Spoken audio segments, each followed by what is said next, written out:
Mi nombre es Guadalupe Reyes, pero el tiempo y la vida me convirtieron en Lupita. Hoy, el sol de San Miguel de Allende golpea mi ventana de una manera diferente. Ya no calienta los muebles que elegí con tanto cuidado, ni ilumina los retratos que colgué. Ilumina cajas de cartón y el suelo vacío.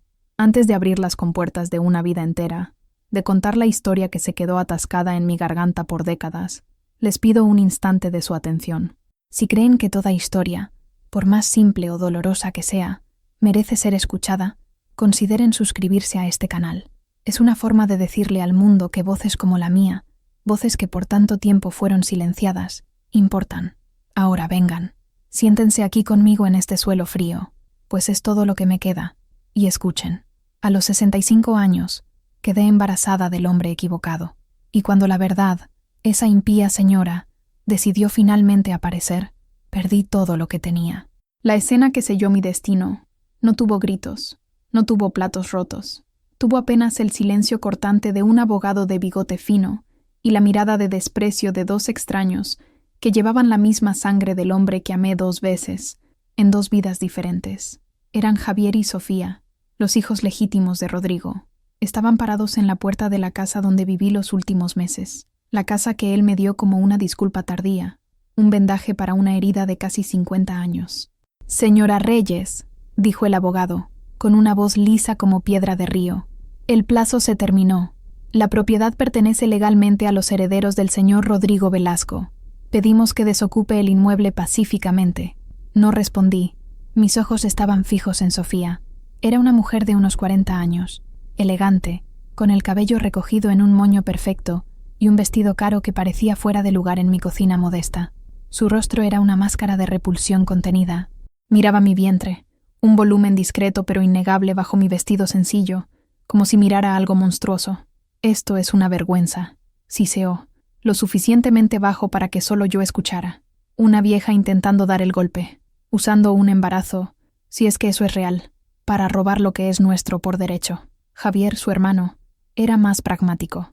«No vinimos a discutir, mamá», dijo, y la palabra «mamá» sonó como un insulto deliberado. «Solo vinimos a garantizar que la orden judicial se cumpla». Sentí el peso de mis 65 años en cada hueso. Sentí la patada suave del bebé dentro de mí, una vida nueva e inocente en medio de tanta ruina antigua. Miré a mi alrededor, a la pequeña sala donde me había atrevido, por un breve momento, a creer que la felicidad era posible en la vejez. Vi la tetera que le gustaba a Rodrigo, la manta que tejía para el ajuar, la mecedora donde él se sentaba para contarme sus arrepentimientos. Eran solo objetos, pero en ese momento eran los restos de mi naufragio. No discutí, no supliqué. Aprendí muy pronto que la dignidad es la única posesión que nadie te puede arrebatar. Solo asentí con la cabeza, tomé la pequeña bolsa con mis pocas ropas y los ovillos de lana y caminé hacia la puerta. Al pasar junto a ellos, el olor del perfume caro de Sofía me dio náuseas. El mundo afuera, el sol fuerte de Guanajuato, las calles empedradas de San Miguel, parecían un lugar extraño y hostil. Los vecinos espiaban por detrás de las cortinas. Sus susurros eran como el zumbido de abejas furiosas. La noticia ya se había extendido por el pueblo como fuego en pasto seco. La vieja Lupita, la viuda solitaria, estaba embarazada del rico señor Velasco, y ahora su familia la ponía en la calle. Mientras caminaba sin rumbo, con las manos protegiendo instintivamente mi vientre, la historia entera se desarrollaba en mi mente, no como un recuerdo, sino como un fantasma que finalmente se levantaba para perseguirme a plena luz del día. Todo comenzó en 1965, en una época en que el silencio de una mujer era considerado virtud, y mi único pecado fue creer en el amor. En 1965, San Miguel de Allende era diferente, más silencioso, más lento. Los colores de las casas coloniales eran los mismos, el aire era igualmente seco, y el cielo, un azul profundo y doloroso. Pero el tiempo corría a otro ritmo, un ritmo dictado por la campana de la parroquia de San Miguel Arcángel y por las estaciones de la cosecha. Yo tenía 18 años. Mi mundo era la casa de mis padres, una construcción de adobe con suelo de tierra apisonada, en el barrio de Guadiana. Mi padre, un hombre de pocas palabras y manos encallecidas por el trabajo en la milpa, creía que el destino de una mujer era casarse, tener hijos y servir al marido. Mi madre, una mujer de ojos tristes y suspiros constantes, Me enseñó a bordar, a cocinar frijoles como nadie y, sobre todo, a obedecer. Una buena muchacha no levanta la voz, Lupita, decía mientras me enseñaba a tejer una trenza firme en mi largo cabello negro. No mira a los ojos a los hombres. Acepta lo que la vida le da, con la cabeza baja y el corazón agradecido. Y yo lo creía. Era la única verdad que conocía. Mi apariencia era común: piel morena, quemada por el sol, ojos oscuros y un cuerpo que ya daba señales de convertirse en el cuerpo fuerte y resiliente de las mujeres de mi familia. Yo no era hermosa como las hijas de los comerciantes del centro, con sus pieles claras y vestidos importados. Yo era solo Lupita, la hija de José y María Reyes, una muchacha destinada a un matrimonio arreglado con algún joven del pueblo, a una vida de trabajo duro y pocas alegrías. Mis días eran una rutina inmutable: despertar antes del sol, ayudar a mi madre a preparar las tortillas de maíz para el desayuno de mi padre, limpiar la casa, lavar ropa en el río y, por la tarde, sentarme en el patio a bordar manteles que mi madre vendía en el mercado de artesanías. Era una vida pequeña, contenida entre las paredes de nuestra casa y el camino a la iglesia los domingos. Soñaba, claro. Soñaba con las historias que escuchaba en la radio, con el mundo que existía más allá de las montañas que rodeaban San Miguel. Soñaba con un amor que fuera más que un acuerdo entre familias. Fue en una de esas tardes de domingo, después de la misa, cuando lo vi por primera vez. Rodrigo Velasco. Él no era de nuestro círculo. Su familia era una de las más antiguas y respetadas de la ciudad, dueños de tierras y de una tienda de telas en el centro. Estaba parado en la plaza, el jardín principal, conversando con otros jóvenes bien vestidos. Tenía unos 20 años, el cabello oscuro peinado hacia atrás con brillantina, un bigote fino y bien recortado, y ojos castaños que parecían sonreír incluso cuando su boca estaba seria. Usaba pantalones bien planchados y una camisa blanca, tan blanca que hería los ojos bajo el sol del mediodía. Nuestras miradas se cruzaron por un segundo. Sentí mi rostro arder. Bajé la cabeza inmediatamente, como mi madre me había enseñado, y apresuré el paso para acompañarla. Pero sentí el peso de su mirada en mi espalda hasta que doblamos la esquina. Esa noche no pude dormir. Su imagen, la forma en que se portaba, con una confianza que nunca había visto en nadie, se quedó grabada en mi mente. Para mí, era como un príncipe de un mundo distante, un mundo al que jamás pertenecería. Estaba equivocada. Algunos días después, estaba en el mercado con mi madre, ayudándola a vender sus bordados, cuando él apareció. Rodrigo. Caminó hacia nuestro puesto con un propósito que hizo que mi corazón tropezara. «Buenos días, señora», le dijo a mi madre, con una cortesía impecable. «Qué bello trabajo». Sus ojos, sin embargo, estaban en mí.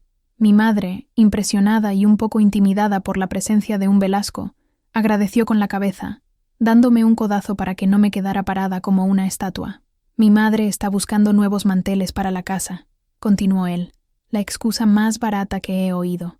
Me gustó mucho este». Señaló un mantel que yo misma había bordado, con pequeñas margaritas azules en los bordes. Mientras mi madre envolvía el mantel, él se volvió hacia mí. «Tiene manos de hada, señorita». Su voz era baja y aterciopelada. «¿Su nombre?»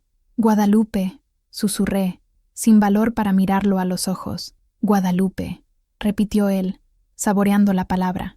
«Un nombre hermoso para una muchacha hermosa». Pagó, tomó el paquete y se fue, dejando atrás un silencio cargado. Mi madre me miró con una mezcla de orgullo y preocupación. «Aléjate de hombres como él, Lupita. Ellos no son para nosotras. Viven en otro mundo». Pero era demasiado tarde. Su mundo ya había colisionado con el mío.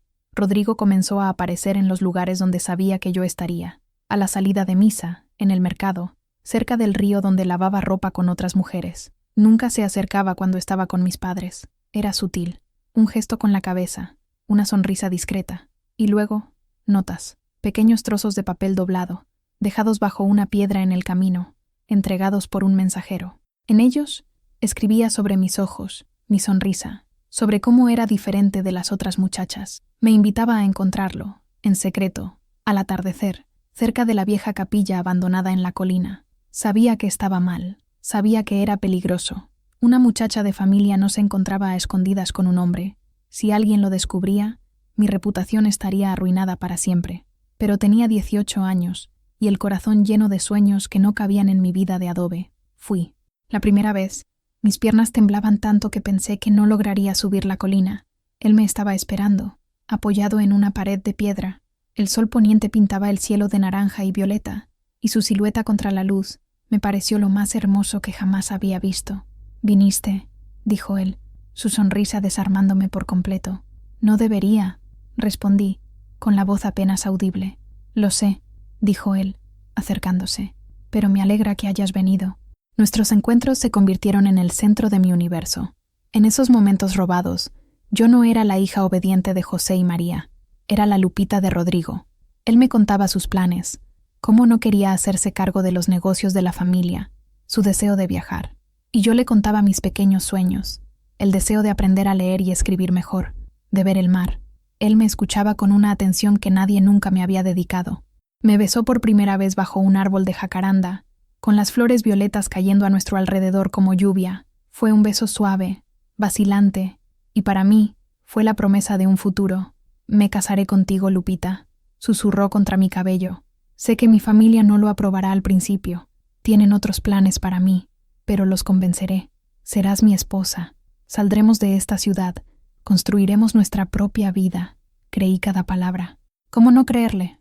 Era Rodrigo Velasco, un hombre de palabra, de una familia honorable. Era mi sueño haciéndose realidad. Y en mi inocencia, en mi ansia por una vida diferente, me entregué a él, no solo con el corazón, sino con el cuerpo, creyendo que nuestro amor era una bendición, sellado por promesas hechas bajo el cielo de San Miguel. El primer signo de que algo andaba mal llegó como una ola de náuseas una mañana calurosa de agosto. Al principio, lo ignoré.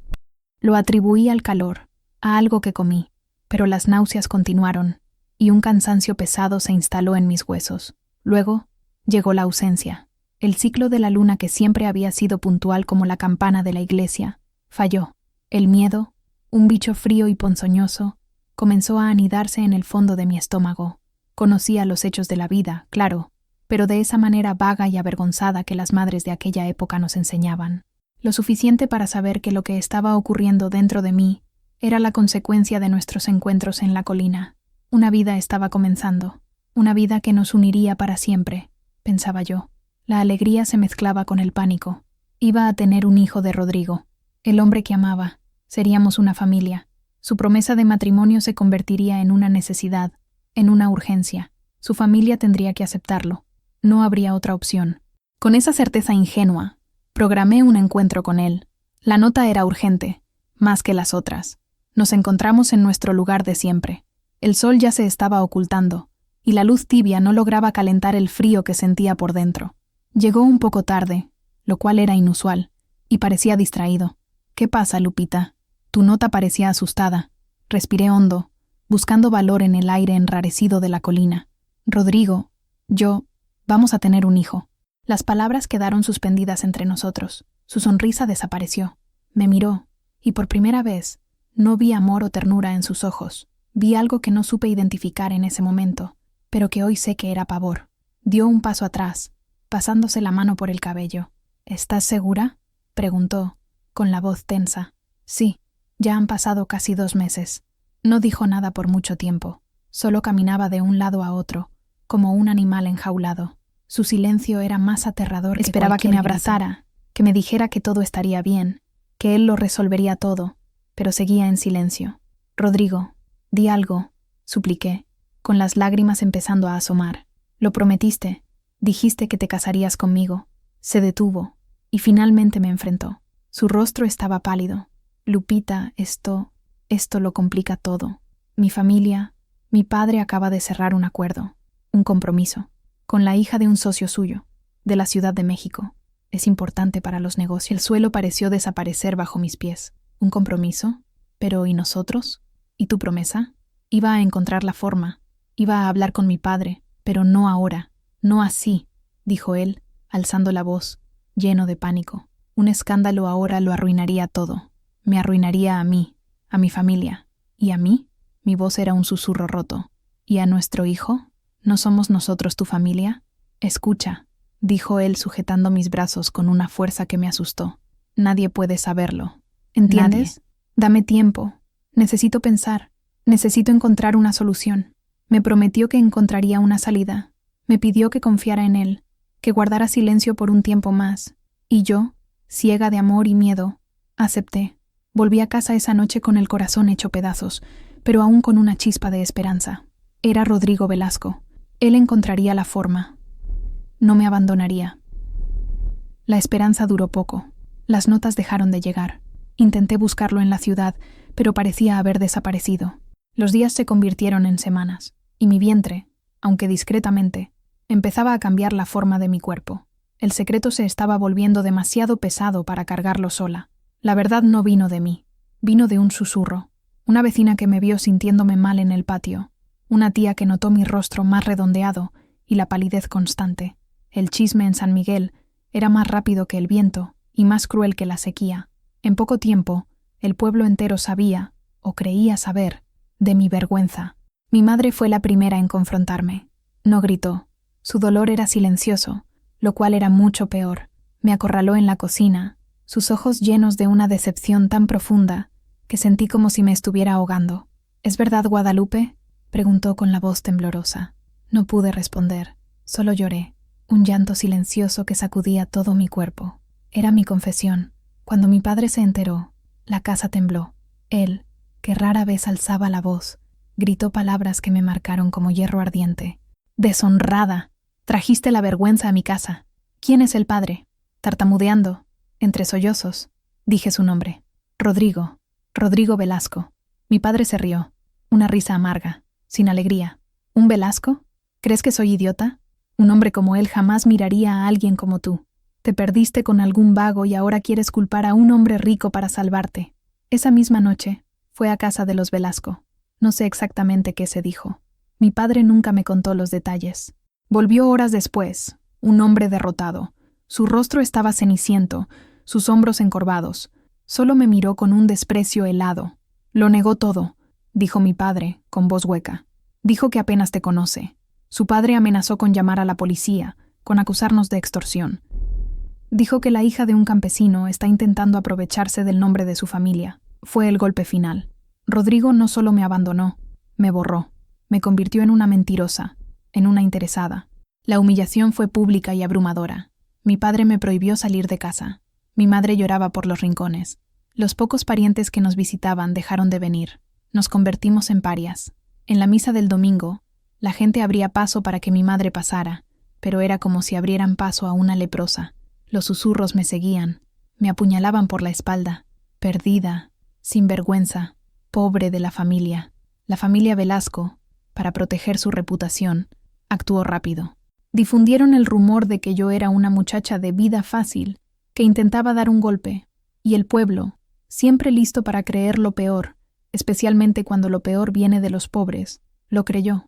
Rodrigo fue enviado a estudiar a la capital, lejos del escándalo. Para todos, él era la víctima de una mentirosa, y yo era la pecadora.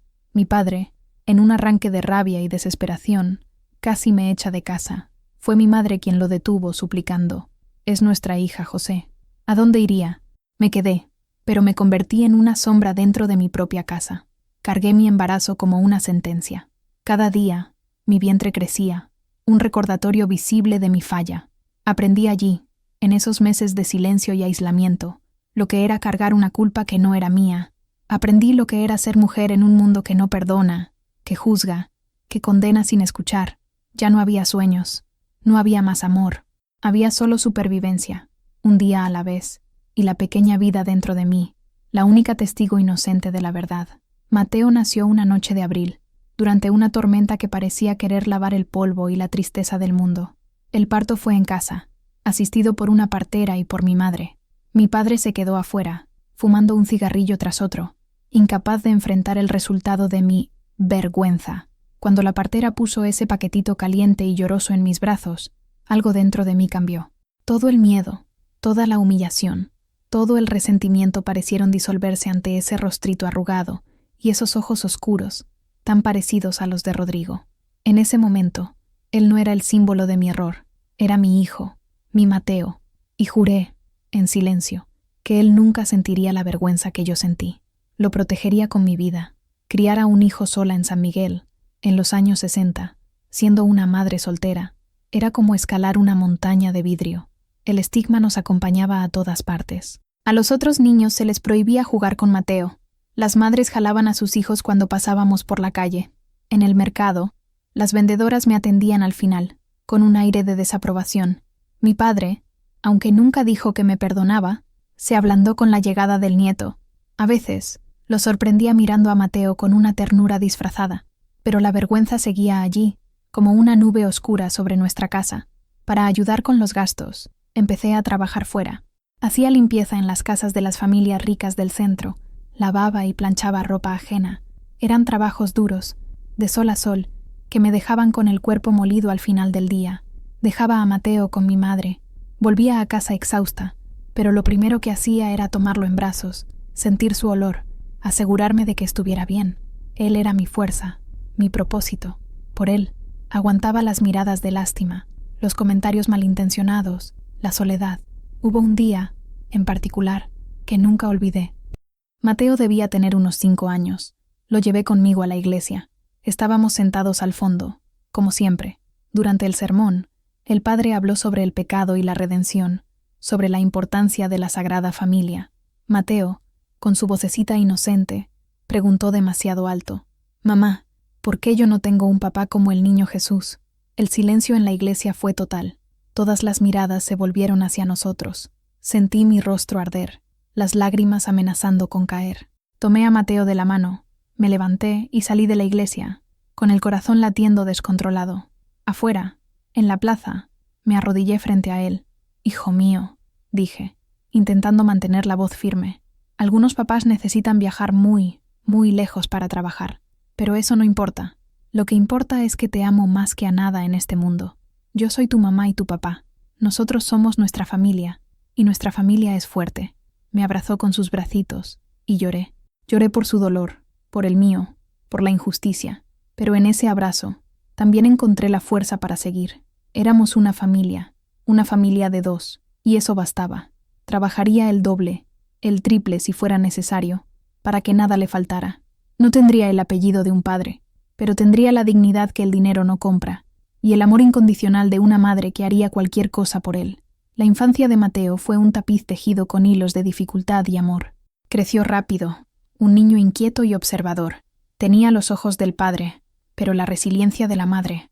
Aprendió desde temprano a leer el mundo a nuestro alrededor, a entender los silencios y las miradas de reojo.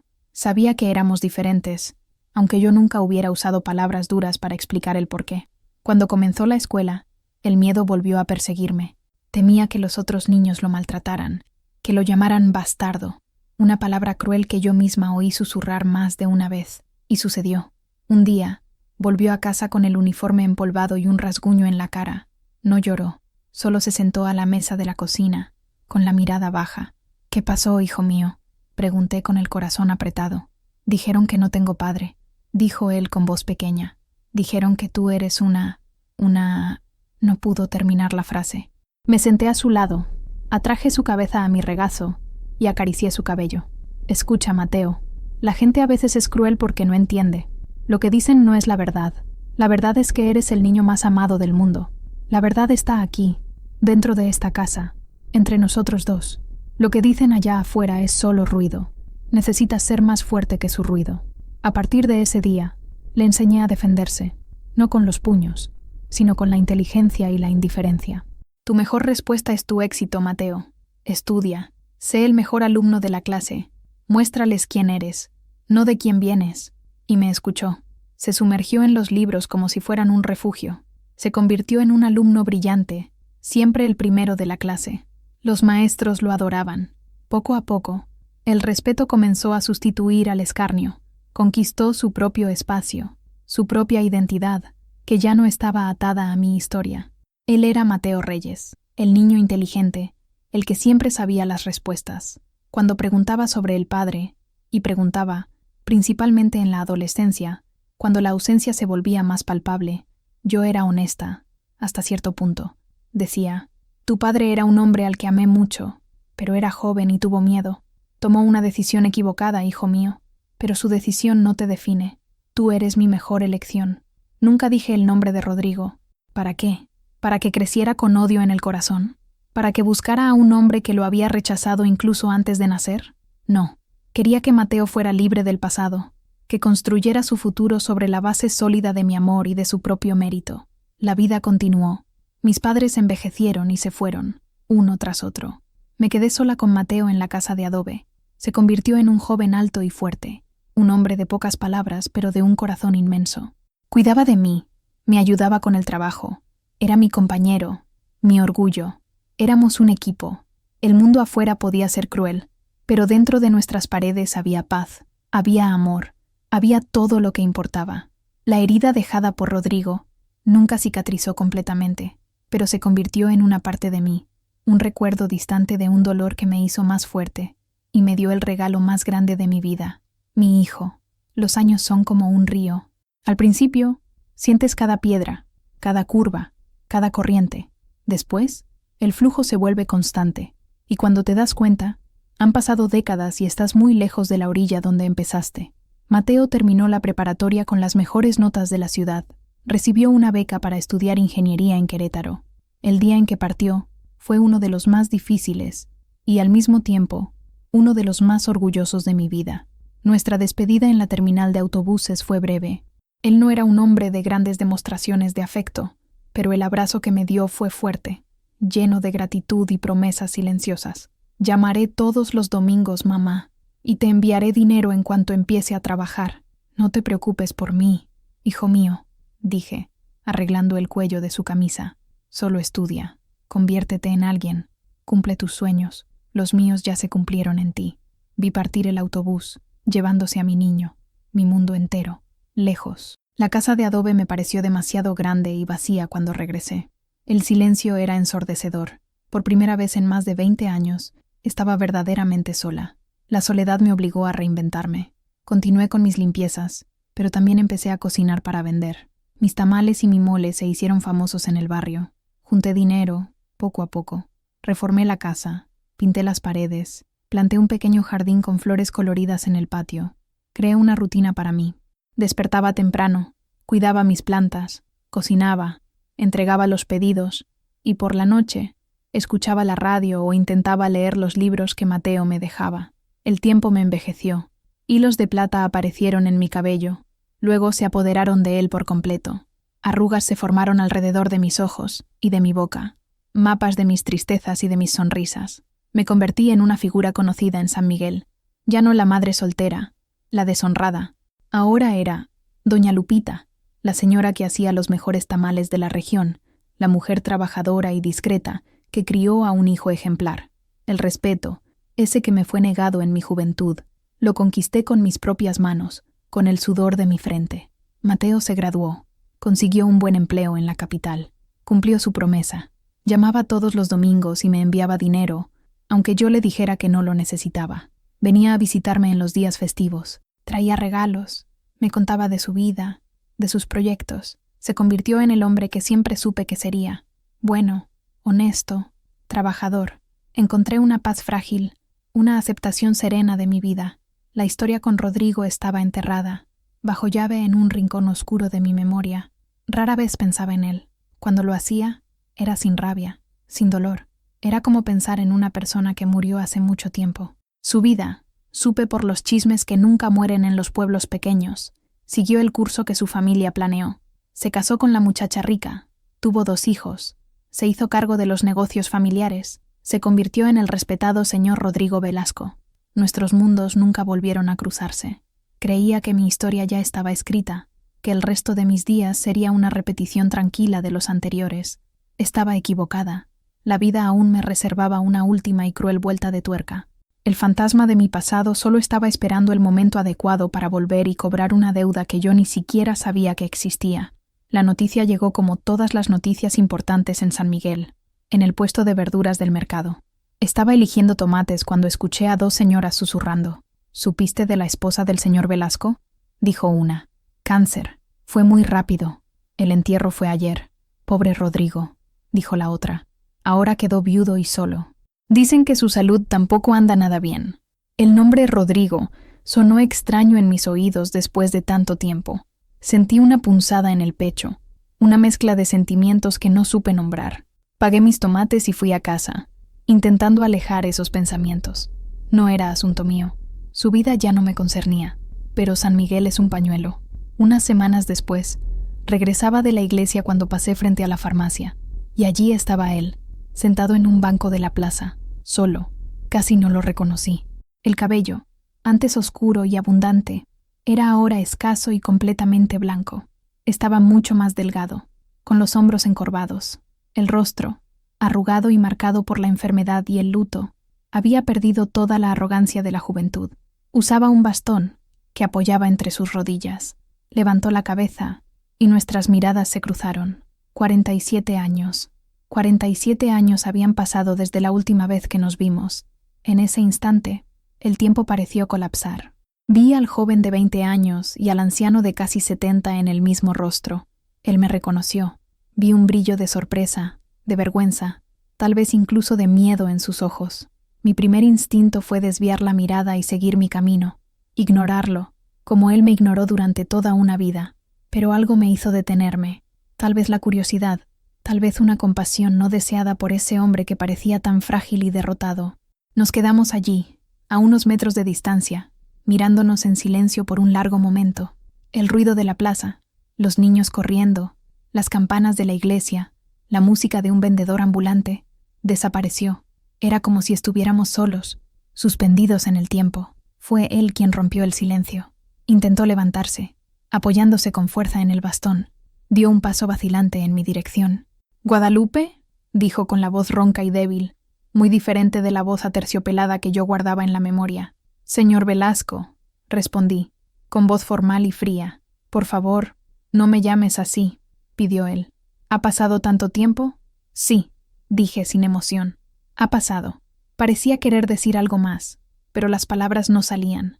Solo me miraba con una expresión de súplica, de un arrepentimiento tan profundo que era casi palpable. Veía en sus ojos la sombra del joven que me prometió el mundo y el peso del hombre que me dio la espalda. Ese encuentro inesperado abrió una rendija en la puerta que yo había cerrado con tanto esfuerzo, y sabía, con una certeza aterradora, que el fantasma que mantuve aprisionado por tanto tiempo estaba a punto de escapar. Pasaron algunos días. Intenté borrar la imagen de Rodrigo, frágil y enfermo, de mi mente, pero persistía. Era desconcertante ver al hombre que, en mi juventud, parecía tener todo el poder del mundo, reducido a esa figura temblorosa. Una tarde, estaba en mi patio regando mis gerberas cuando escuché un golpe en la puerta. No era el toque familiar de mis clientes o vecinos. Era un golpe vacilante, débil. Abrí la puerta y me encontré con él. Rodrigo. Estaba apoyado en su bastón, el rostro pálido y sudando bajo el sol de la tarde. «Siento molestarte», dijo, jadeando. «Yo... ¿puedo entrar un instante?» Vacilé. Dejarlo entrar en mi casa, en mi santuario, en el mundo que construí sin él, parecía una traición a mí misma, pero había una desesperación en su mirada que me impidió negarme. Di un paso a un lado y lo dejé pasar. Entró despacio, mirando todo a su alrededor con curiosidad. Mi casa era sencilla, pero limpia y ordenada. Las paredes estaban adornadas con los bordados de mi madre y fotos de Mateo en diferentes etapas de su vida. Se detuvo ante una foto de Mateo en su graduación. «Es el...», comenzó, pero no pudo terminar la pregunta. «Mi hijo, Mateo», respondí, con voz firme. Él asintió, tragando saliva. Sus ojos se llenaron de una emoción que no logré descifrar. «Por favor, siéntese», dije, señalando una silla en la pequeña sala. Se sentó con dificultad, con el cuerpo temblando un poco. «No tengo derecho a estar aquí, Guadalupe. Lo sé, pero no sabía a quién más recurrir». «¿Qué es lo que quiere?», pregunté, manteniendo la distancia, tanto física como emocional. «Mis hijos, Javier y Sofía, viven en la capital. Tienen sus propias vidas, sus trabajos. Después de que mi esposa, después de que ella se fue, intentaron convencerme de irme a vivir con ellos, pero no quiero salir de San Miguel. Esta es mi casa». Hizo una pausa, respirando con dificultad. «Pero la verdad es que ya no puedo cuidarme solo. La enfermedad me está consumiendo. El médico dijo que necesito ayuda constante. Alguien para cocinar, para ayudarme con las medicinas. Los empleados que contraté no se quedan. Soy un viejo gruñón y enfermo». Me miró, y sus ojos, antes tan arrogantes, ahora estaban llenos de una vulnerabilidad patética. «Sé que es un absurdo lo que voy a pedir. Después de todo lo que hice. O mejor dicho, de todo lo que no hice. Pero te pagaría lo que quisieras, Guadalupe. Solo necesito a alguien de confianza, alguien que tenga un poco de compasión. El silencio que siguió fue pesado. Estaba en shock. Él, Rodrigo Velasco, el hombre que me humilló y me abandonó, estaba en mi casa, pidiéndome que cuidara de él. La ironía era tan cruel que rayaba en lo absurdo. Mi primer impulso fue reírme en su cara, echarlo, decirle que buscara compasión en otro lugar, pues la mía se había agotado para él hace mucho tiempo. Miré su rostro, sus manos temblorosas, el desamparo en sus ojos, y no vi al monstruo de mi pasado. Vi solo a un anciano enfermo, solitario y asustado. Una parte de mí, la parte joven y herida, quería venganza. Quería verlo sufrir, como yo sufrí. Pero la mujer en la que me había convertido, la mujer forjada en la dificultad y la resiliencia, sintió algo diferente, piedad y tal vez una extraña curiosidad. ¿Qué pasaría si decía que sí? ¿Qué conversaciones tendríamos? ¿Qué verdades podrían salir a la luz después de casi 50 años de silencio? Lo pensaré, dije finalmente. Mi voz no parecía la mía. Dame un tiempo para pensarlo. Él asintió, con los ojos llenos de un alivio agradecido. Gracias, Guadalupe. Solo el hecho de que lo consideres ya significa el mundo para mí.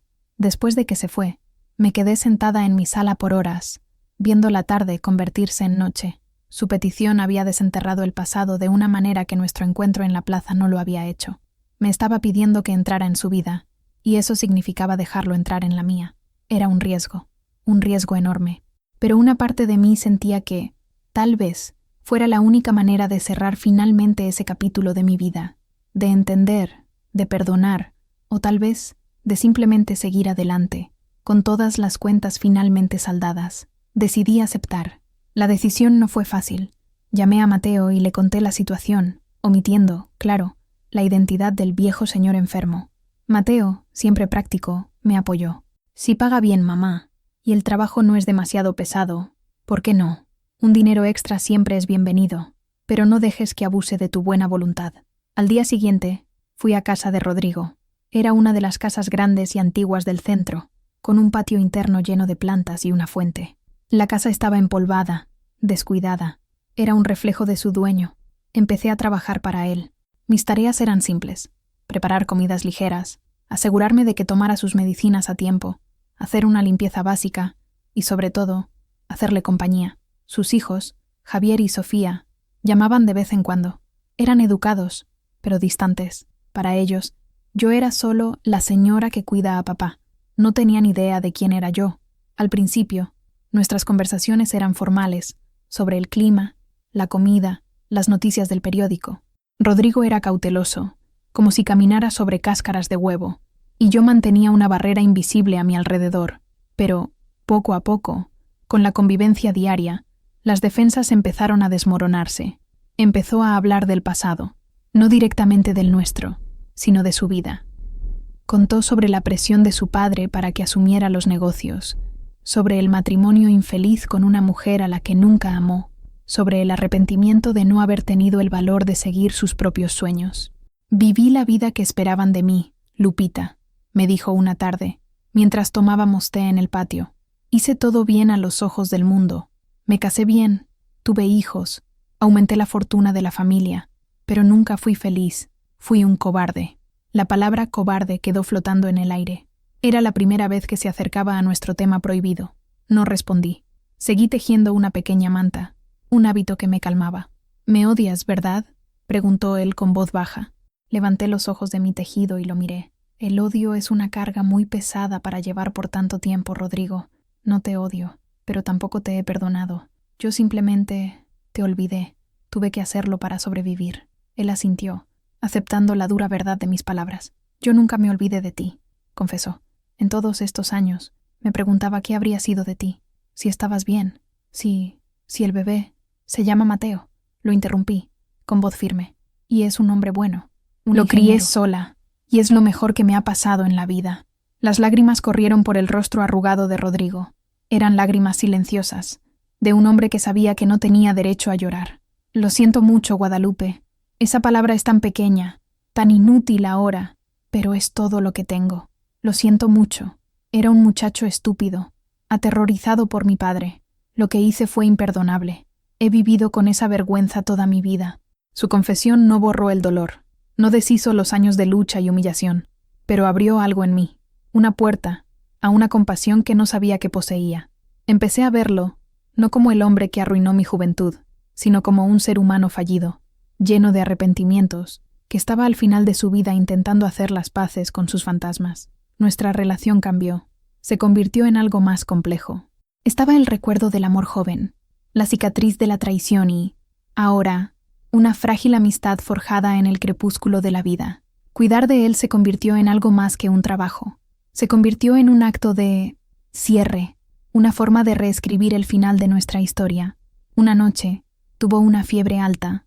Pasé la noche en vela a su lado, poniéndole paños fríos en la frente.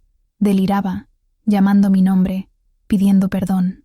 En ese momento, sosteniendo su mano temblorosa, me di cuenta de que el pasado, por mucho que intentáramos enterrarlo, nunca muere de verdad. Solo se duerme, esperando un toque, una palabra, para despertar. Y nuestro pasado había despertado con una fuerza abrumadora. La vida se acomodó en una nueva rutina. Pasaba la mayor parte de mis días en casa de Rodrigo y volvía a mi casa por la noche. Nos acercamos de una manera que nunca imaginé posible. Compartíamos comidas, silencios, recuerdos. Había una ternura inesperada entre nosotros, un cuidado mutuo que no tenía nombre. Era el afecto de dos personas que compartían una historia profunda y dolorosa, y que ahora, al final de todo, encontraban consuelo la una en la otra. Fue en este periodo extraño y sereno cuando mi cuerpo empezó a darme señales confusas. Sentí un cansancio que no era el cansancio del trabajo. Oleadas de calor me recorrían, seguidas de escalofríos. Mis senos se volvieron sensibles. Yo, con mis 65 años, atribuí todo a la menopausia tardía, al estrés, a la edad. Son los achaques de la vejez, Lupita, me decía a mí misma. Pero entonces empezaron las náuseas matutinas, las mismas náuseas que conocía tan bien, pero que no sentía hacía casi 50 años. La idea era tan absurda, tan imposible, que la aparté con fuerza. Era ridículo. Yo era una abuela, una señora. Las mujeres de mi edad no quedan embarazadas. Sin embargo, los síntomas persistían, y una sospecha loca, aterradora y al mismo tiempo milagrosa comenzó a formarse en mi mente. La intimidad entre Rodrigo y yo se había profundizado en los últimos meses. En momentos de fragilidad y soledad, encontramos consuelo físico el uno en el otro.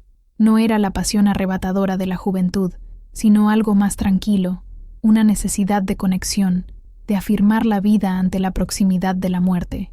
Eran momentos raros, pero ocurrieron. La posibilidad era tan remota que parecía una fantasía.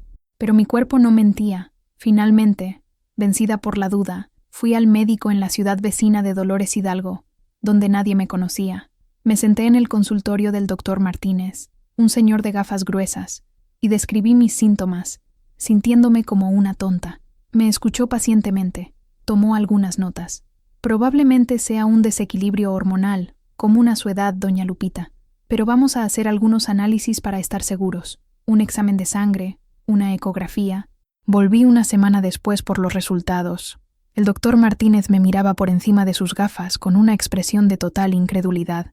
Se aclaró la garganta varias veces antes de hablar. Doña Guadalupe, soy médico hace 40 años. He visto muchas cosas en esta vida, pero esto nunca lo había visto. Hizo una pausa, como para asegurarse de que las palabras que iba a decir eran reales. Los análisis son concluyentes. Usted está embarazada. El mundo se detuvo. El zumbido en mis oídos era lo único que podía escuchar. Embarazada. A los 65 años. La palabra resonaba en mi cabeza. Absurda. Imposible. Aterradora. Maravillosa. Miré al médico, esperando que dijera que era una broma, un error, pero su rostro estaba mortalmente serio. ¿Esto es posible? Tartamudeé. Es extremadamente raro. 1 en 1.000.000. Un milagro médico, dirían algunos. Pero sí, usted tiene aproximadamente 10 semanas de gestación. ¿Y el bebé? El bebé parece estar perfectamente sano. Salí del consultorio como si estuviera flotando. Caminé por las calles de Dolores Hidalgo sin ver nada, con la mano posada sobre mi vientre. Un bebé, un hijo de Rodrigo, un hermano para Mateo, una segunda oportunidad, un regalo inesperado en el invierno de mi vida. Pero, junto con la ola de asombro y una alegría tímida, llegó el miedo, un miedo abrumador. ¿Qué diría el mundo? ¿Qué diría Mateo y Rodrigo? ¿Cómo reaccionarían sus hijos, su familia, ante una noticia como esta? La historia se estaba repitiendo, pero de una manera mucho más extraña y complicada. El secreto que cargaba ahora no era solo sobre mi pasado, sino sobre un futuro imposible que estaba creciendo dentro de mí. Contárselo a Rodrigo fue una de las cosas más difíciles que he hecho. Elegí un final de tarde, cuando el sol ya estaba débil y el aire más fresco. Estábamos sentados en el patio, como de costumbre. Mis manos temblaban tanto que el tejido cayó en mi regazo. Rodrigo, comencé, con la voz fallando, necesito contarte algo. Algo increíble. Se volvió hacia mí, con expresión preocupada. ¿Estás bien, Lupita? Pareces pálida. Respiré hondo. Fui al médico. No me sentía bien. Cerré los ojos y lo dije de una vez. Rodrigo, estoy embarazada. El silencio que siguió fue absoluto. Se quedó mirándome, con el rostro como una máscara de confusión. Entonces, se rió. No una risa de alegría, sino de pura incredulidad. ¿Es una broma, Lupita? ¿Una broma de mal gusto? No es una broma, dije, mostrándole los papeles del examen que me dio el médico. Es verdad. Tomó los papeles con las manos temblorosas. Sus ojos recorrieron las líneas, las palabras técnicas, los resultados. Leyó y releyó, como si no pudiera entender lo que estaba escrito. Poco a poco, la incredulidad en su rostro dio paso al asombro, y luego a algo que se parecía a la maravilla. Dios mío, susurró, mirando del papel a mi vientre y de vuelta a mi rostro. Un bebé, nuestro bebé, después de todos estos años, es un milagro. A diferencia de la primera vez, no hubo pánico, no hubo miedo al padre. Había solo un asombro reverente.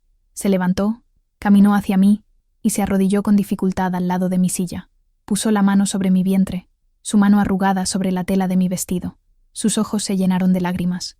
Una segunda oportunidad, Lupita, dijo, con la voz entrecortada.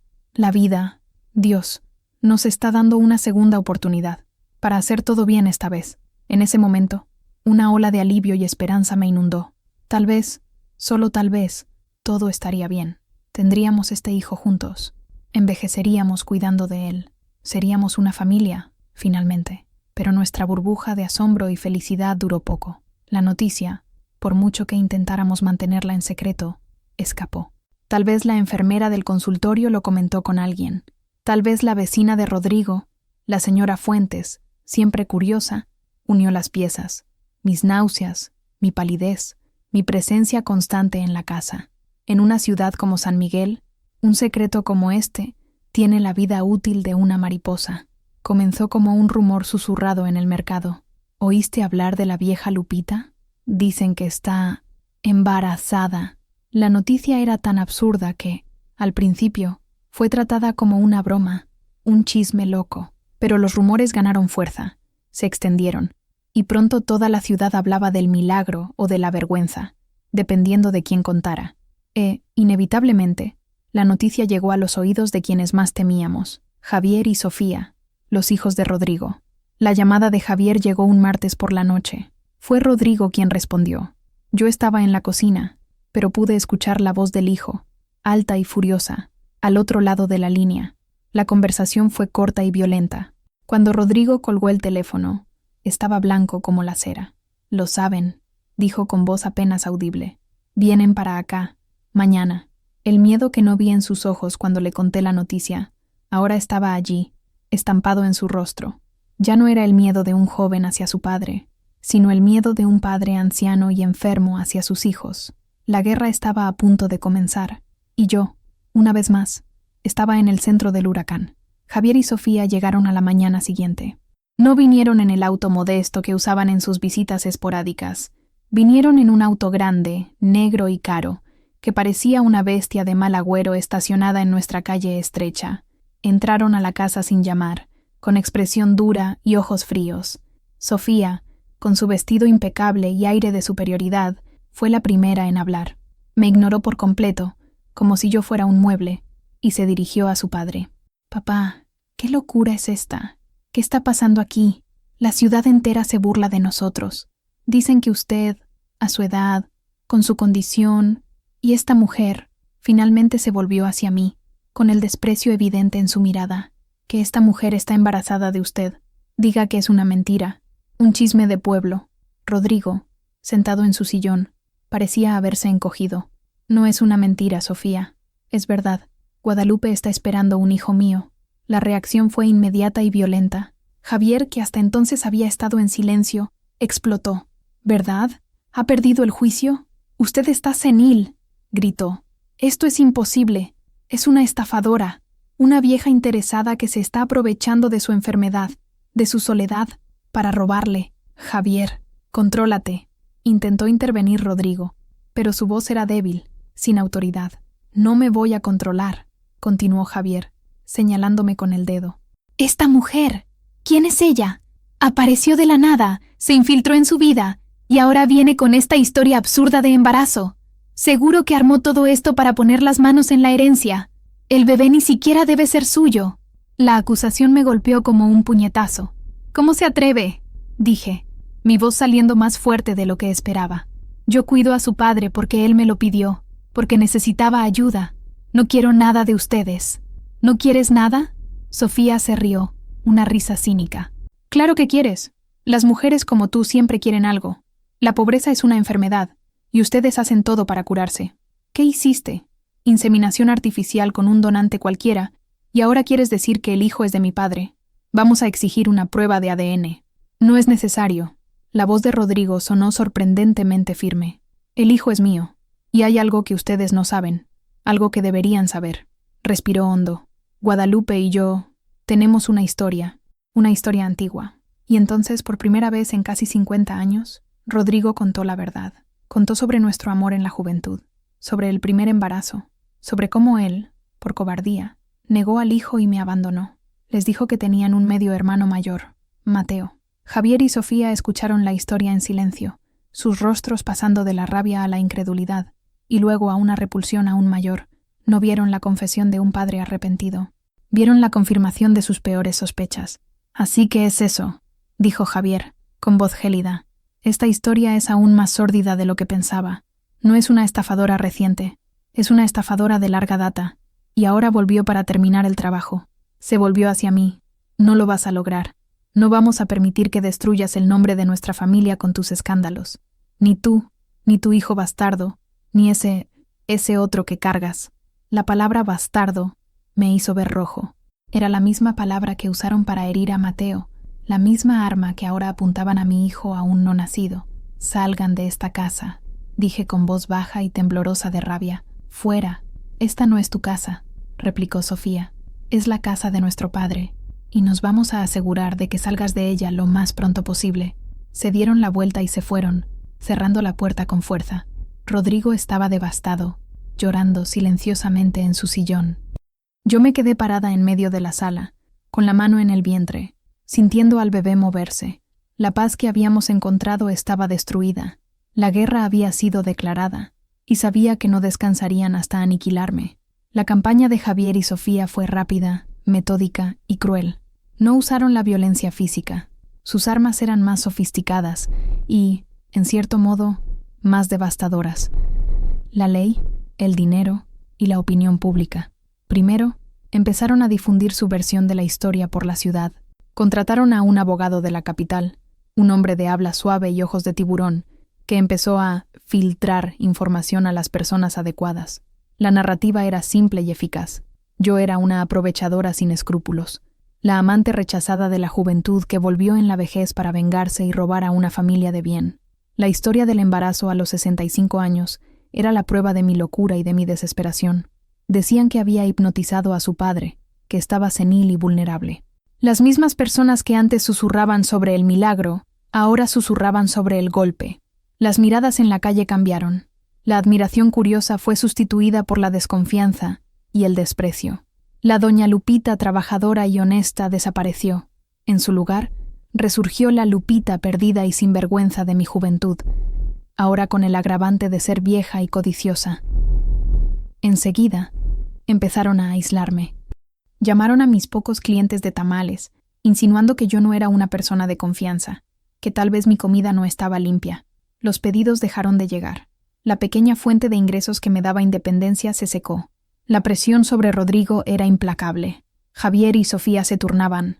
pasando días en la casa, monitoreando cada movimiento mío, cada conversación. Trataban a su padre como a un niño incapaz, controlando sus finanzas, sus llamadas telefónicas, sus medicinas. Discutían conmigo frente a él, acusándome de todo, desde robar pequeños objetos hasta intentar envenenarlo lentamente con mi comida. ¿No lo ves, papá?, decía Sofía, con una voz falsamente dulce. Ella te está haciendo daño. Desde que llegó, tu salud solo ha empeorado. Te está matando poco a poco con este estrés. Rodrigo intentaba defenderme, pero estaba débil, cansado. La enfermedad, sumada al conflicto familiar, lo estaba agotando. Sus intentos de imponer su voluntad eran sofocados por la energía agresiva y la determinación de sus hijos. Déjenla en paz. La decisión es mía, decía, pero su voz se perdía, impotente. Su abogado me envió una notificación formal, una orden de restricción, alegando que yo era una influencia negativa y peligrosa para un anciano enfermo. La orden me prohibía estar a solas con Rodrigo. Era una maniobra legal para alejarme, para romper nuestro vínculo. Me sentía sofocada, acorralada.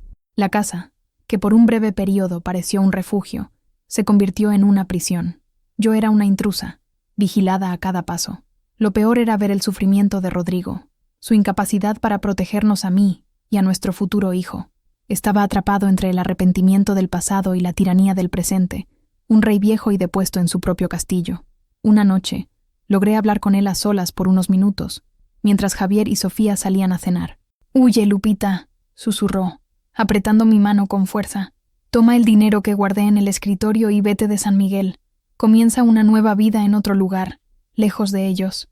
Ten a nuestro hijo en paz. No voy a ir a ningún lado sin ti, Rodrigo», dije, con las lágrimas corriendo por mi rostro. «No voy a huir de nuevo. Te van a destruir», dijo con voz llena de desesperación. Y yo soy demasiado débil para impedirlo. En ese momento, entendí la verdad más profunda sobre él. Rodrigo no era un hombre malo. Era, y siempre había sido, un hombre débil. Y la debilidad, a veces, causa más estragos que la maldad. La debilidad de Rodrigo era el campo de batalla donde sus hijos ganaban todas las luchas. Estaba físicamente enfermo y emocionalmente agotado. Cada confrontación con Javier y Sofía lo dejaba más pálido, más jadeante, más distante. Usaban el amor y la preocupación como armas, distorsionándolos en chantaje emocional. «Hacemos esto por tu bien, papá», decía Javier, después de una larga discusión sobre las finanzas. «Esta mujer está dilapidando tu patrimonio, el patrimonio que el abuelo construyó y que tú deberías proteger para tus nietos. Si realmente nos amas, la alejarás», añadía Sofía, secándose una lágrima falsa. «Piensa en el escándalo, en la vergüenza para la familia.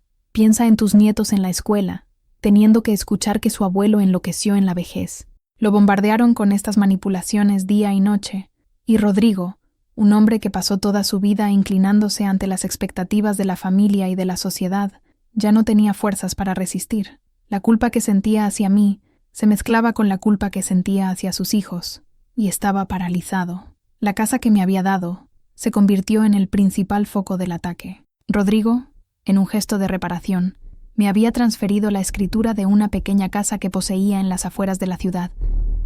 Sería mi puerto seguro, un lugar para criar a nuestro hijo. Pero lo había hecho de forma privada, sin el conocimiento de los abogados de la familia. Javier, con su mente empresarial, descubrió la transacción. Contrató a los mejores abogados para impugnarla. Alegaron que la transferencia era inválida, hecha bajo coacción e influencia indebida, argumentando que su padre no estaba en plena posesión de sus facultades mentales cuando firmó los papeles. Rodrigo fue sometido a una humillante evaluación psicológica organizada por sus hijos.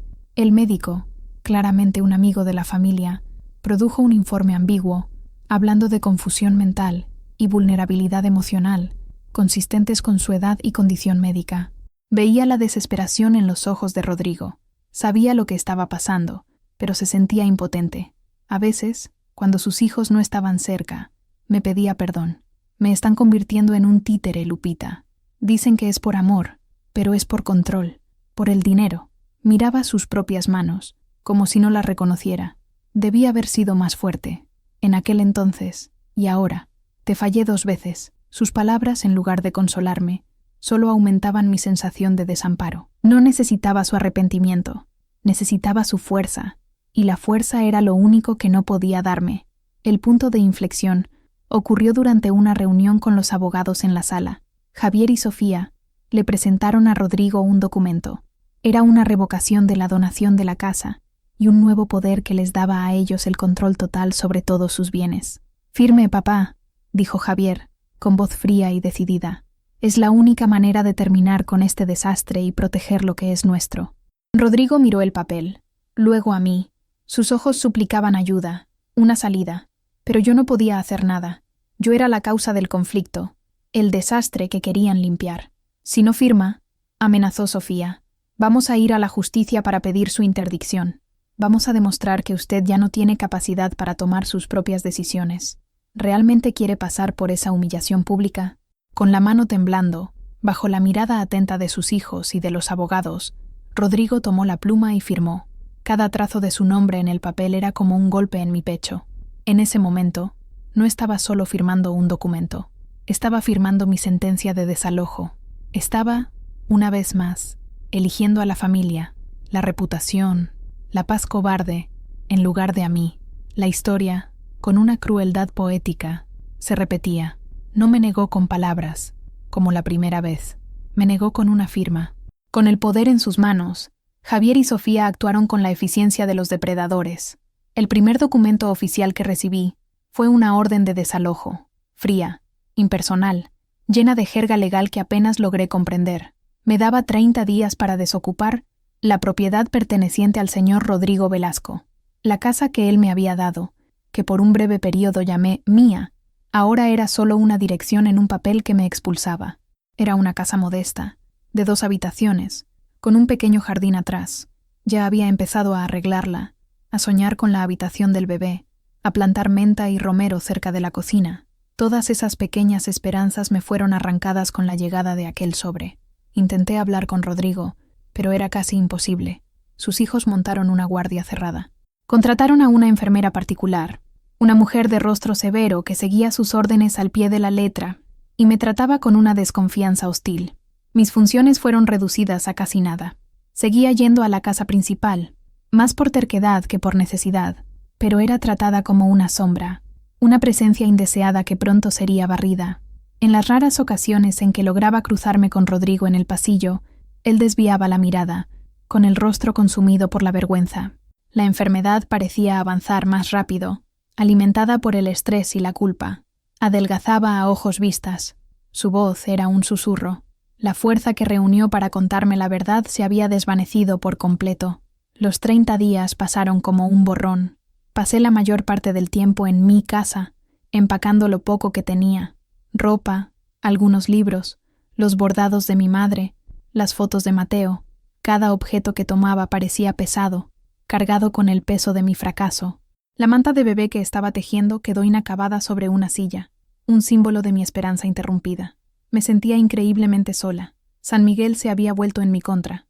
Los vecinos, que antes me saludaban, ahora cerraban las puertas cuando pasaba.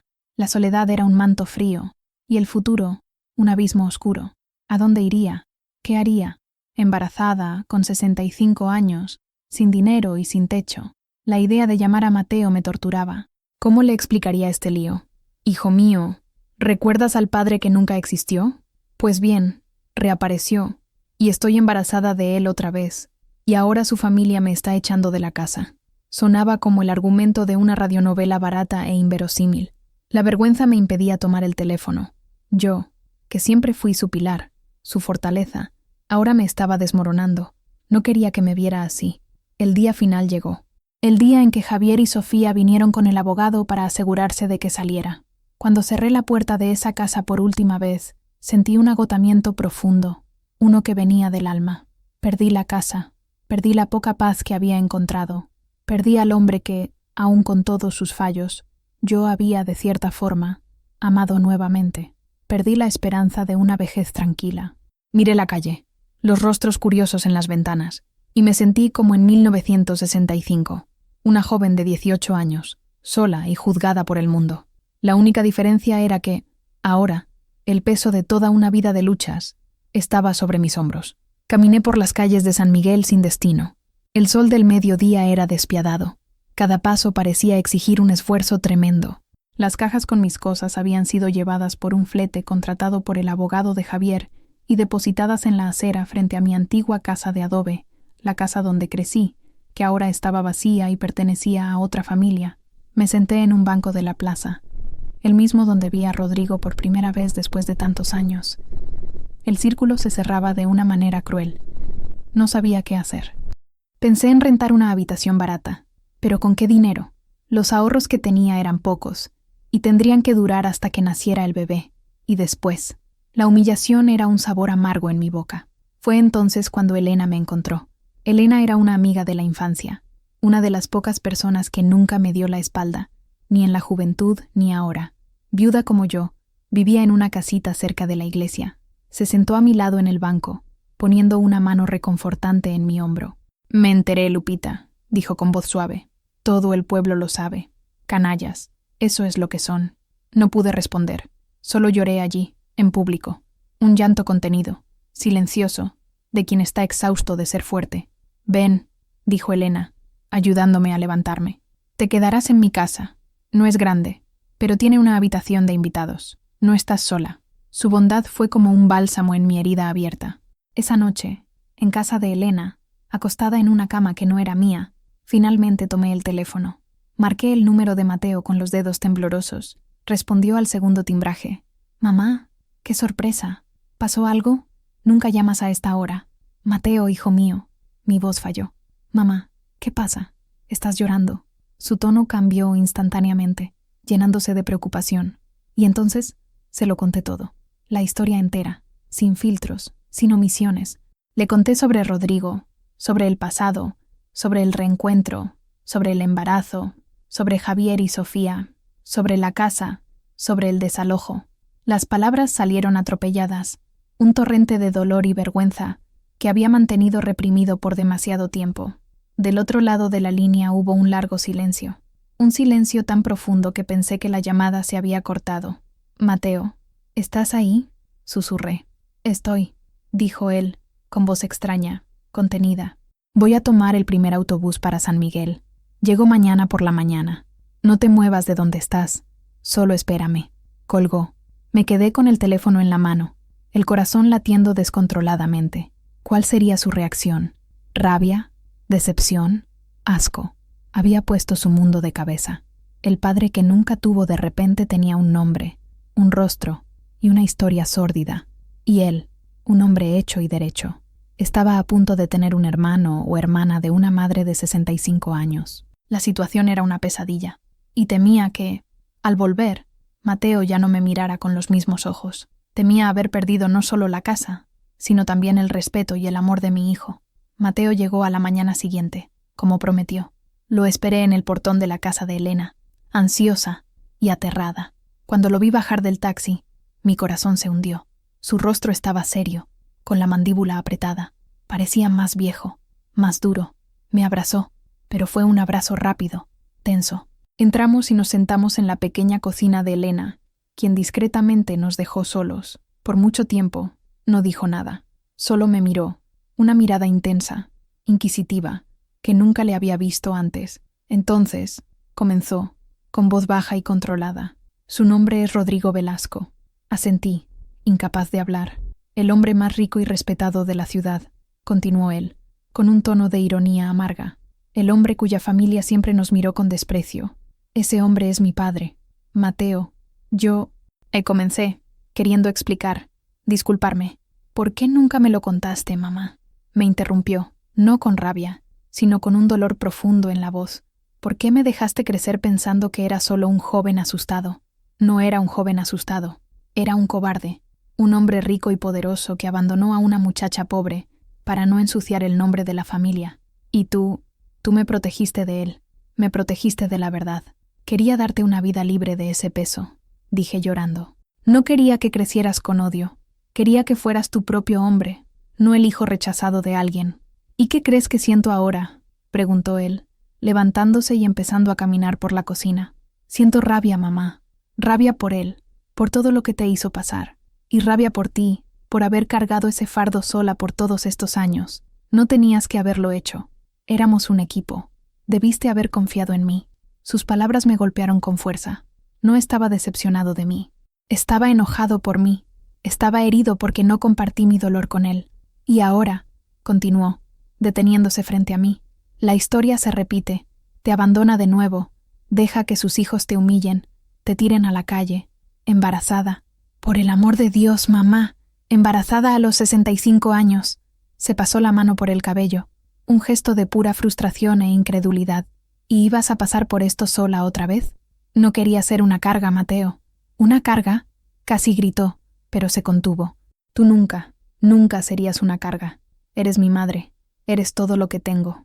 Se arrodilló frente a mí, tomando mis manos entre las suyas. Sus ojos, que antes estaban duros, ahora estaban llenos de lágrimas. No estoy enojado contigo, mamá. Estoy enojado con el mundo por haber sido tan injusto con la mujer más fuerte que conozco. Y siento mucho no haber estado aquí cuando todo esto pasó. Me abrazó, esta vez un abrazo de verdad, fuerte y prolongado, y lloré en su hombro, sollozando como una niña. Lloré por el dolor del pasado, por el miedo del presente, por el alivio de no estar más sola. En ese momento, en la pequeña cocina de Elena, nuestro vínculo, que temía haber roto, se forjó de una manera nueva y más fuerte. Ya no éramos solo madre e hijo, éramos dos adultos, dos sobrevivientes, enfrentando juntos la tormenta, y supe que, pasara lo que pasara, estaríamos bien. La presencia de Mateo lo cambió todo. Trajo consigo una calma y una determinación que me faltaban. Su primera medida fue encontrar un lugar para nosotros. Rentó una pequeña casa, mucho más pequeña que la anterior, pero limpia y con un patio pequeño, en la misma calle de la casa de adobe donde crecí. Un recomienzo cerca del comienzo, dijo con una sonrisa triste. Mientras acomodábamos nuestras pocas cosas, la noticia de la llegada de Mateo se difundió. La dinámica en el pueblo empezó a cambiar sutilmente. Yo ya no era una mujer vieja y embarazada a la que podían humillar y descartar. Él era un hombre, un ingeniero de la capital, alguien con una presencia imponente y una educación que intimidaba. La gente, que antes me miraba con desprecio, ahora nos miraba con una curiosidad renovada. La historia ganó nuevas capas. El hijo bastardo, que todos pensaban que era un nadie, volvió como un hombre de éxito para defender a su madre. La narrativa de Javier y Sofía, de que yo era una estafadora solitaria, empezó a mostrar grietas. El apoyo, que antes se limitaba a la leal Elena, empezó a surgir de lugares inesperados. El padre de la parroquia, un hombre joven y justo, vino a visitarnos. No habló de pecado o escándalo, habló de perdón y compasión. Doña Lupita, usted siempre ha sido un ejemplo de fuerza y fe en esta comunidad. No deje que la maldad de algunos borre su historia. Algunas mujeres mayores, que en su juventud participaron en el coro del juicio, ahora se acercaban a mí en el mercado, disimuladamente. Siempre supimos que eras una buena mujer, Lupita, decía una, apretando mi brazo. Esa familia Velasco siempre fue arrogante. La hipocresía era evidente, pero en mi situación, cualquier gesto de solidaridad era bienvenido. El pueblo se dividió. De un lado, los que se alineaban con los Velasco, los ricos, los que temían perder favores o negocios. Del otro, un grupo creciente de gente común, que veía en mi historia un reflejo de sus propias luchas contra los poderosos. Mi tragedia personal se había convertido en un símbolo de la eterna batalla entre el rico y el pobre, el fuerte y el débil. Mateo, sin embargo, no estaba interesado en la opinión del pueblo. Estaba enfocado en una sola cosa: confrontar la fuente de todo nuestro sufrimiento. Necesito hablar con él, me dijo Mateo una noche. Necesito mirar a los ojos al hombre que es mi padre. No, Mateo, por favor, supliqué. No vale la pena. Está enfermo, débil. Déjalo en paz. No es por venganza, mamá, respondió él con voz tranquila pero inflexible. Es por mí. Necesito cerrar este círculo. Necesito que me vea. Necesito que sepa que, a pesar de él, me convertí en un hombre. Y necesito que sepa lo que sus hijos están haciendo en su nombre. Sabía que no podía detenerlo. Tenía el derecho de tener su propia conversación, de buscar sus propias respuestas. A la mañana siguiente, se puso su mejor ropa, me dio un beso en la frente y salió, caminando hacia la gran casa en el centro de la ciudad, hacia el padre que nunca conoció. Y yo me quedé en casa, rezando para que ese encuentro no abriera heridas aún más profundas. Mateo me contó después cómo fue el encuentro. Llegó a la casa de los Velasco y fue detenido en la puerta por la enfermera y por Javier, que estaba de visita. «¿Qué quieres aquí?», preguntó Javier, hostil. «No tenemos nada que hablar contigo». «No vine a hablar contigo», respondió Mateo con voz firme. «Vine a hablar con mi padre». La palabra padre sonó como una bomba en el ambiente silencioso de la casa. Hubo un punto muerto. Javier amenazó con llamar a la policía. Mateo no retrocedió. La discusión llamó la atención de Rodrigo, que apareció en lo alto de la escalera, apoyado en su bastón, viéndose más frágil que nunca. «Déjalo entrar, Javier», dijo Rodrigo, con voz débil pero clara. A regañadientes, Javier abrió paso. Mateo subió las escaleras y quedó frente a frente con Rodrigo, padre e hijo, viéndose por primera vez. Me dijeron que el parecido entre ellos, a pesar de la diferencia de edad, era innegable. Hablaron a solas en la habitación de Rodrigo. Mateo dijo que no hubo gritos ni acusaciones, solo contó su historia. «Soy Mateo Reyes, soy ingeniero. Mi madre me crió sola, con mucho trabajo y dignidad. Ella me enseñó todo lo que sé sobre honor y respeto, valores que usted, al parecer, desconoce». Habló de su infancia, de las humillaciones, del orgullo que sentía por su madre, y luego habló del presente. «Y ahora, después de toda una vida de silencio, mi madre lo perdonó lo suficiente como para cuidar de usted en su enfermedad. ¿Y cuál es su recompensa? Ser humillada y expulsada por su otra familia. Esto está pasando bajo su techo, en su nombre. Usted pudo haber sido un cobarde hace 50 años. La pregunta es, ¿todavía lo es?». Rodrigo, según Mateo, solo lloró. Un llanto silencioso, de un hombre quebrado. No dio excusas. Solo pidió perdón, repetidamente. Mientras tanto, yo hacía mi propia pequeña revolución. Inspirada por la valentía de Mateo, decidí que no me quedaría más escondida. El domingo siguiente fui a misa. Me senté no al fondo, como siempre hacía, sino en uno de los bancos de adelante. Embarazada, vieja, pobre, pero con la cabeza en alto. Sentí las miradas de todos sobre mí, algunas de lástima, otras de desprecio, algunas de admiración. Los miré, uno por uno, sin miedo. Después de misa en la plaza, Sofía Velasco estaba allí, conversando con un grupo de señoras de la alta sociedad. Me vio, y su rostro se torció en una mueca de asco. Dijo algo a sus amigas, quienes se rieron. En lugar de bajar la cabeza e irme, caminé hacia ellas. El grupo se quedó en silencio cuando me acerqué. «Buenos días, señora Sofía», dije con voz tranquila y clara. Me miró, sorprendida por mi audacia. «¿Qué quieres?». «No quiero nada», respondí.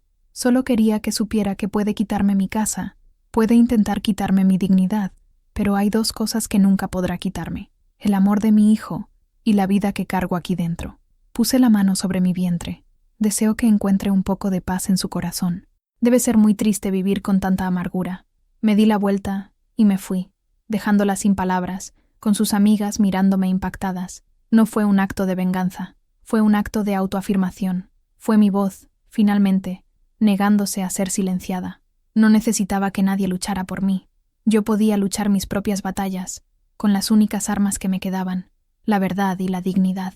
El clímax de mi historia no fue una gran batalla, sino un evento silencioso y agridulce.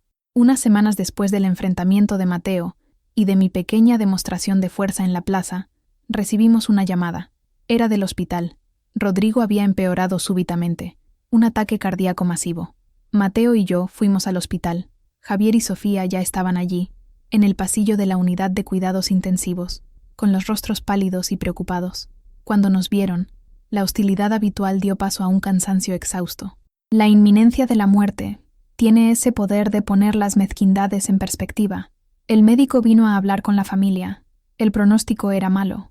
Rodrigo estaba vivo, pero su corazón estaba demasiado débil. Era cuestión de horas, tal vez días. Por un momento, estuvimos todos juntos en el pasillo, en un silencio incómodo. Los 4 hijos de Rodrigo, 2 de un matrimonio legítimo y acomodado, y 2, un hombre hecho y un feto, de un amor clandestino y resiliente. Éramos la prueba viva de la vida complicada y llena de contradicciones de aquel hombre acostado en una cama de hospital. Javier se acercó a Mateo. «Él ha estado llamando por ella», dijo, indicándome con la cabeza. «Llama a Lupita». Su voz era casi un susurro, desprovista de su arrogancia usual. Sofía no dijo nada, solo me miró, y por primera vez no vi odio en sus ojos. Vi confusión, tal vez una pizca de arrepentimiento. Me dejaron entrar a verlo, sola. La habitación estaba oscura, llena del sonido rítmico y melancólico de los monitores. Rodrigo estaba acostado, pálido, con tubos y cables conectados a su cuerpo. Sus ojos estaban cerrados. Me senté al lado de la cama y tomé su mano. Estaba fría. Rodrigo, susurré. Soy yo, Lupita. Sus ojos se abrieron con dificultad. Intentó sonreír. Viniste, murmuró con voz casi inaudible. Vine, respondí. Nos quedamos en silencio por mucho tiempo, solo mi mano sosteniendo la suya. Ya no había nada más que decir. Todas las acusaciones, los perdones, los dolores, las alegrías, todo ya había sido vivido y sentido. Lo que quedaba era solo eso, dos personas al final de una larga jornada, compartiendo un último momento de paz. El bebé, susurró, cuida de él. Lo haré, prometí. Sabrá que su padre lo amó. Una lágrima corrió por la comisura de su ojo. Apretó mi mano, un último espasmo de fuerza, y luego sus ojos se cerraron de nuevo. Salí de la habitación y encontré a Mateo esperando. Me abrazó. No lloré. Sentí una tristeza profunda, pero también una extraña sensación de paz. El círculo estaba completo. La deuda, pagada. Rodrigo falleció esa noche. La pérdida fue real, pero ya no era la pérdida abrumadora de la juventud. Era el adiós a un capítulo de mi vida que, para bien o para mal, me hizo quien soy. Al salir del hospital, de la mano de mi hijo, sentí al bebé patear dentro de mí. Una vida terminaba. Otra estaba a punto de comenzar. Lo había perdido todo, pero allí, en ese momento, me di cuenta de que aún tenía lo esencial, el futuro. El funeral de Rodrigo fue un evento grandioso, como se esperaba de un Velasco. Mateo y yo no fuimos, no era nuestro lugar. Vimos la procesión de lejos, desde la ventana de nuestra pequeña casa rentada. Vimos los autos caros, la gente bien vestida, la pompa y la circunstancia. Era su mundo, un mundo al que nunca pertenecimos, y estaba bien. Tras la muerte de Rodrigo, una calma extraña se instaló sobre nosotros. Javier y Sofía, ocupados con el inventario y los asuntos de la herencia, nos dejaron en paz. El pueblo, después de la conmoción inicial, también siguió adelante. Mi historia se convirtió en una leyenda local más, contada y recontada con diferentes versiones en el mercado y en las plazas. Mateo decidió quedarse en San Miguel por un tiempo más. Pidió una licencia en su trabajo en la capital. Mi lugar está aquí ahora, mamá. Al menos hasta que nazca el bebé. Nuestra vida se volvió sencilla pero buena. Empezamos a reconstruir, ladrillo a ladrillo. Con el dinero que Mateo tenía ahorrado, compramos muebles usados. Pinté las paredes de un amarillo alegre. Plantamos un nuevo jardín en el patio, esta vez con tomates, chiles y cilantro. Volví a cocinar mis tamales y poco a poco, con la ayuda de Elena y del padre, los clientes empezaron a volver. La pequeña casa se llenó de vida. Mateo trabajaba en su computadora durante el día y por la noche cenábamos juntos, conversando sobre todo y sobre nada. Me hacía preguntas sobre mi vida, sobre mi juventud, cosas de las que nunca habíamos hablado. Y yo le contaba, llenando los huecos de su historia y de la mía. Descubrí una nueva libertad en esa vida pequeña. Ya no tenía la sombra de Rodrigo sobre mí, ni su protección precaria, ni el peso de su arrepentimiento. Ya no era la cuidadora, la amante secreta, la víctima. Era Guadalupe Reyes, madre de Mateo, futura madre de un nuevo bebé, una mujer de 66 años comenzando de nuevo. Hubo momentos difíciles, claro. La preocupación por el dinero, el cansancio del embarazo a mi edad, el dolor ocasional de la pérdida. Pero por primera vez en mucho tiempo, sentía que tenía el control de mi propio destino. No me definía mi relación con un hombre, sino mi propia resiliencia. Un día, recibimos una visita inesperada. Era el abogado de Rodrigo, el mismo que me entregó la orden de desalojo. Mateo y yo lo recibimos con desconfianza. Traía un sobre. El señor Velasco dejó algo para usted en su testamento personal, no en el oficial de la familia, explicó. Lo redactó meses antes de fallecer, sin el conocimiento de sus hijos. Dentro del sobre había un documento y una carta. El documento era la escritura de la pequeña casa de la que había sido expulsada, ahora legal e irrevocablemente a mi nombre. La carta era de Rodrigo. Era corta. Mi querida Lupita, decía, este es mi último intento de arreglar las cosas. Es poco, lo sé, pero es tuyo. La casa es tuya. Cría a nuestro hijo en ella, en paz. Perdona mi debilidad. Te amé a mi manera fallida y cobarde, pero te amé. Adiós. Rodrigo. Sostuve la escritura en mis manos, llorando. No era por el dinero ni por la casa, era por el reconocimiento. Su última palabra, finalmente, había sido la verdad. Nos mudamos de regreso a la casa. Esta vez era diferente. La casa ya no era un regalo manchado por la culpa o un campo de batalla. Era un legado. Era mía. Los meses que siguieron fueron de preparación y reflexión. Mientras mi vientre crecía, me sentía más fuerte y serena que nunca. Mateo me cuidaba con una dedicación conmovedora. Armamos la habitación del bebé juntos, pintando las paredes de un azul suave, armando la cuna que él compró. Elena tejió zapatitos y mantas. La casa se llenó de una expectativa feliz. Pasaba muchas tardes sentada en el porche, sintiendo el sol en la piel, observando mi jardín crecer. Pensaba en mi viaje, en la muchacha de 18 años, llena de sueños e ingenuidad, que se enamoró del hombre equivocado, en la madre joven y solitaria, luchando por sobrevivir en un mundo hostil, en la mujer de mediana edad, que encontró la paz en la soledad, y en la anciana, que vio su vida dar un vuelco una vez más. Cada una de esas mujeres era yo. Cada dolor, cada lucha, cada pequeña victoria me había moldeado. Perdí mucho en el camino. Perdí mi inocencia. Perdí un amor. Perdí la reputación. Perdí la casa. Perdí el respeto de muchos. Pero, en el proceso, gané algo mucho más valioso. Me encontré a mí misma. Me di cuenta de que mi fuerza no venía de aguantar todo en silencio. La verdadera fuerza vino cuando dejé de avergonzarme de mi historia. Vino cuando Mateo me miró con amor, aún sabiéndolo todo. Vino cuando enfrenté a Sofía en la plaza. Vino cuando decidí que merecía ser feliz, independientemente de lo que los demás pensaran. Finalmente entendí lo que mi madre quería decir, tantos años atrás, sobre aceptar lo que la vida te da. Pero lo entendí de una manera diferente. No se trataba de bajar la cabeza, sino de tomar las cartas que la vida me dio, las buenas y las malas, y jugar mi mejor juego. Un día, Mateo se sentó a mi lado en el porche. ¿Te arrepientes de algo, mamá?, preguntó gentilmente.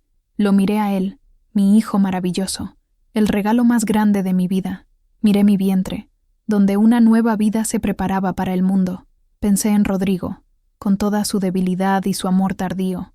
No, dije con toda la sinceridad de mi corazón. No me arrepiento de nada. Cada paso, cada dolor, me trajo hasta aquí. Y aquí es un buen lugar para estar. El futuro era incierto. Criar a un bebé a mi edad sería un desafío. Pero no tenía miedo. Tenía a mi hijo a mi lado, una casa para llamar mía, un pequeño negocio que me sustentaba y una comunidad que, poco a poco, aprendía a respetarme por la mujer que era, no por la historia que contaban sobre mí. Y, lo más importante, me tenía a mí misma, mi voz, mi dignidad, mi fuerza, y eso, nadie nunca más me lo podría quitar. Mi hija, a quien llamé Sol, nació una mañana soleada de mayo. El parto fue tranquilo, un regalo inesperado para una madre de mi edad. Sostenerla en brazos por primera vez fue como ver el amanecer después de la noche más larga de mi vida. Era pequeña, perfecta, con los ojos oscuros de su padre y el mentón obstinado de su hermano. La vida, con la llegada de Sol, encontró un nuevo y delicioso ritmo. Mateo volvió a la capital, pero su corazón se quedó en San Miguel. Llama todos los días por video para ver a su hermana. La llama mi solecito. Viene a visitarnos cada 2 semanas, llenando la casa de risas y juguetes. Javier y Sofía nunca nos buscaron. Me enteré de que vendieron la gran casa del centro y se mudaron definitivamente a la capital. Desaparecieron de mi vida, y espero, sinceramente, que hayan encontrado algún tipo de paz. Soy una visión inusual en San Miguel, una bisabuela. Si contamos los nietos que algún día tendrá Mateo, con un bebé en brazos, la gente todavía mira, todavía susurra, pero ahora los susurros son diferentes. Hablan de mi valor, de mi resiliencia. Mi historia, que un día fue mi vergüenza, se convirtió en mi estandarte.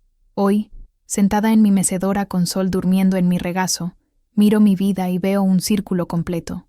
Una historia de pérdidas, sí, pero, sobre todo, una historia de amor. El amor ingenuo de una joven, el amor feroz de una madre, el amor complejo y tardío de 2 almas cansadas, y el amor redentor que siento ahora por mis 2 hijos, que son mi comienzo y mi recomienzo.